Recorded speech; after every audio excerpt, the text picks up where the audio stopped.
You can come to conclusions about what changes you need to make, but those aims need to be tested more rigorously.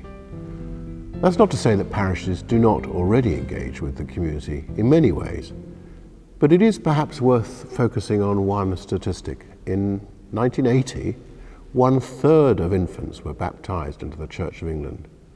Recent figures are around 1/8.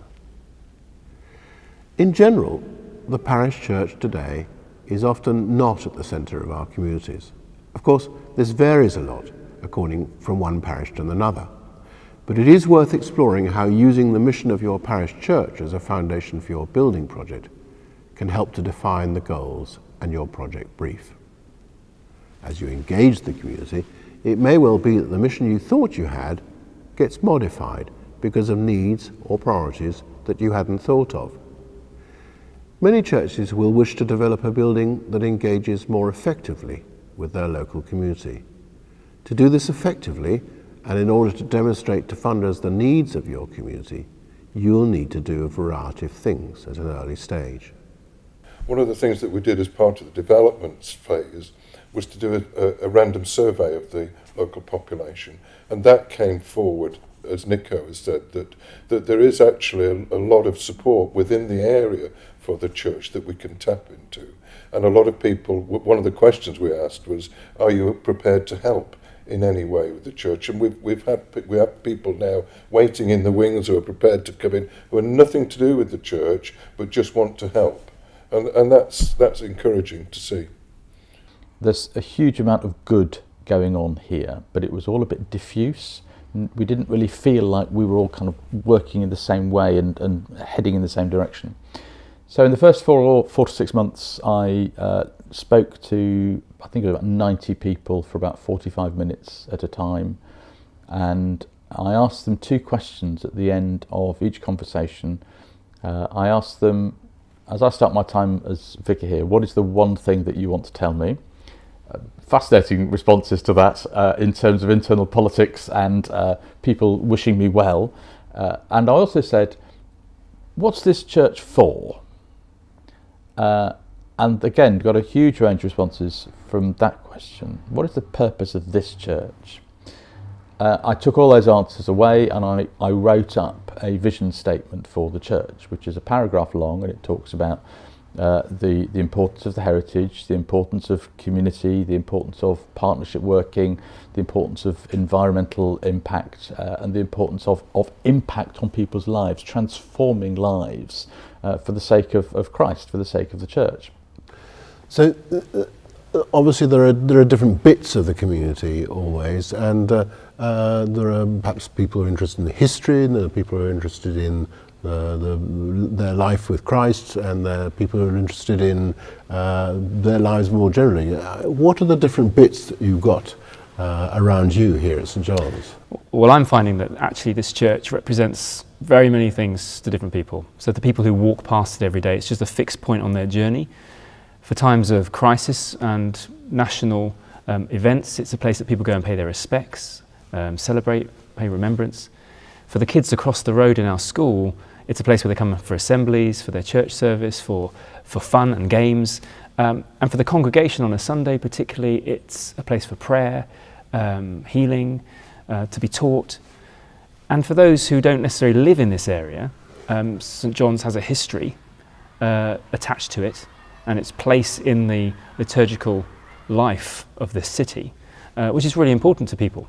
And people who don't live in this city feel that they are connected to it, be they part of a Victorian society or an organisation that perhaps put the font in or established something in the building which they care about. So we are a family that's got lots of connections across not just this very localised community, but across the country. Everyone wants to be listened to. And I think everyone accepts that not everything they say will necessarily happen or all their concerns can be met, but everyone wants to be listened to. So if you've been coming here for 30 or 40 years, you want people to know that your view and your experience matters. So you have to listen and you have to ask the right questions, open questions about change. And we started off by asking people to tell us what they loved about this church, why they came, what mattered to them. And then you unpack that. Well, what are you not so worried about? What are things actually you've spent 40 years looking at and wishing wasn't here anymore? Which have been surprising answers. And not everyone is attached to the same thing. So once you unpack all of that, before you even get on to what could the future look like, you, I think, build a lot of goodwill with the congregation, because they understand that, I mean, I'm a relative newcomer, so they understand actually you do care about this place and you want to do things which are sensitive, but also you want to do things which make it fit for the 21st century. We very recently held a focus group, which had about 30 people turn up to, and I just asked some very open questions, and we did some group work of the needs of the church, the facilities. And when you talk to some of our older congregation who love all the work with young people, would like to see more activity, I said to them, well, we've got 6 toilets, 6 cubicles. If we've got a church of 200 and you want more children coming in, where would we put the toilets? And you start looking at issues on that level, people start to realise that actually the building has to change.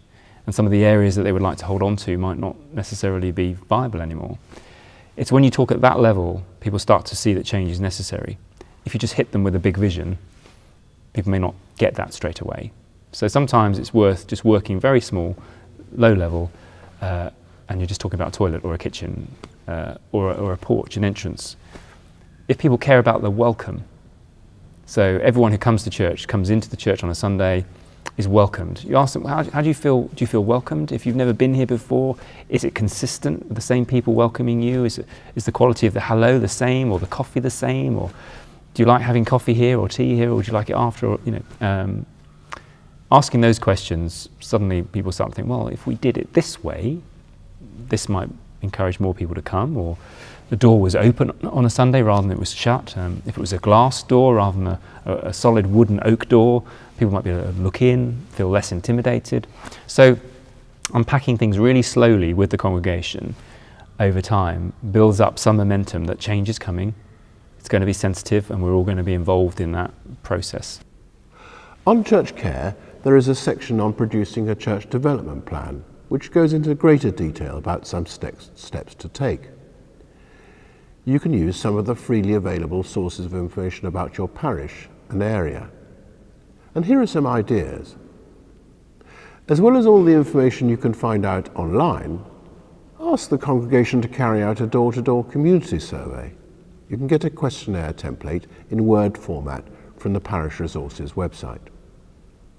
A survey like this will engage your church in the process of understanding what people need help with. Have a public meeting and leaflet the area to inform them of the event. Bring together several local focus groups for an evening. Run community events and get feedback. From your current community activities, survey those that come along.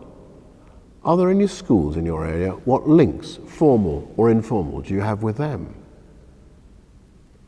And you can arrange to meet and ask social services, schools, local health professionals, the police, your MP and local councillors. Once you've carried out the work, you need to bring all this data together graphically and in a report and feedback to the church on your findings. Ask the question, what sort of building do we need to serve our local community? You'll need to draw on this again in the future.